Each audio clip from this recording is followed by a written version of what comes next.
Bonjour tout le monde, me voici aujourd'hui de nouveau avec Sylvie, tu es pédiatre et aujourd'hui on va parler des ados et des écrans. Quelles sont les préconisations que tu proposes?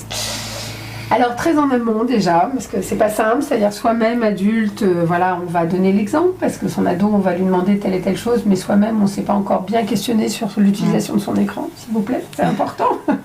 L'enfant, il fait ce que fait son parent et pas ce qu'on aimerait qu'il fasse. Hein, ça fonctionne un peu comme ça. Ça va pas.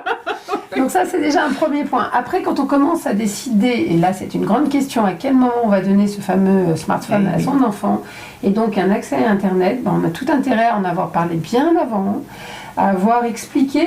L'idée n'est pas de faire peur, mais l'idée est d'informer en fait ce qui se passe, les accès à Internet, ce qu'on est susceptible de voir, les images choquantes dont il faut parler avec son parent. Et vous avez vraiment une double éducation qui est vraiment difficile. J'ai beaucoup d'empathie pour les parents parce qu'on a l'éducation du monde réel, qu'on doit avoir depuis toujours et chez l'ado aussi, et l'éducation du numérique avec toute la prévention qui est autour, notamment de la violence, du cyberharcèlement, et puis quelque chose aussi qu'on oublie trop souvent, la pornographie. Oui. L'accès à la pornographie, si on n'est pas limité, eh bien ça part en vrille et ça fait des gros dégâts.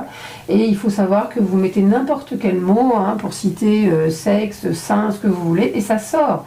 Et ça sort sans filtre.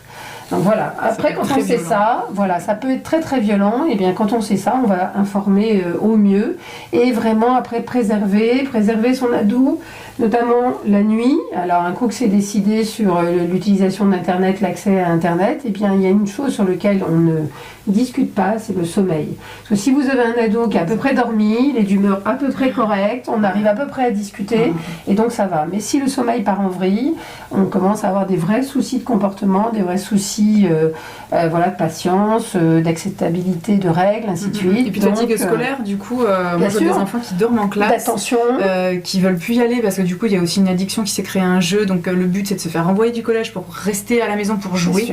Il y a un engrenage qui se met autour de ça, les parents sont aussi perdus parce qu'ils ne savent plus quoi faire, et en effet de se mettre déjà d'accord avec son coparent, je trouve que c'est déjà important parce que des fois il y a des dissensions de ce côté-là, d'avoir des règles fermes et de pouvoir les mettre en place parce que... Alors, on peut vite rentrer dans une addiction avec notamment les jeux ou les réseaux sociaux. Là aussi, quand on rentre dans ce... Rien n'est perdu, il faut trouver parfois quelqu'un, un médecin éventuellement pour arbitrer, vous aider, mais la première règle c'est d'essayer de préserver le sommeil.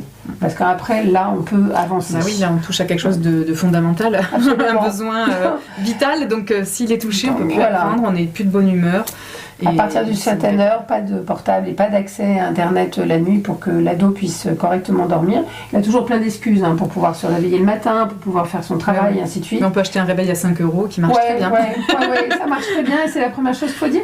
Rappelez à votre enfant aussi, parce que souvent ça ne se passe pas bien, que c'est vous qui avez souvent acheté le portable, que c'est vous qui payez le forfait, et qu'il s'agit d'un privilège et pas d'un droit. Et donc, même si c'est dur, en fait, l'ado, il a besoin qu'on lui redonne certaines règles. Et c'est un peu notre rôle de parent. C'est pas facile, cette casquette, mais il faut l'assumer. C'est fatigant, mais on va y arriver. Merci beaucoup, Sylvie.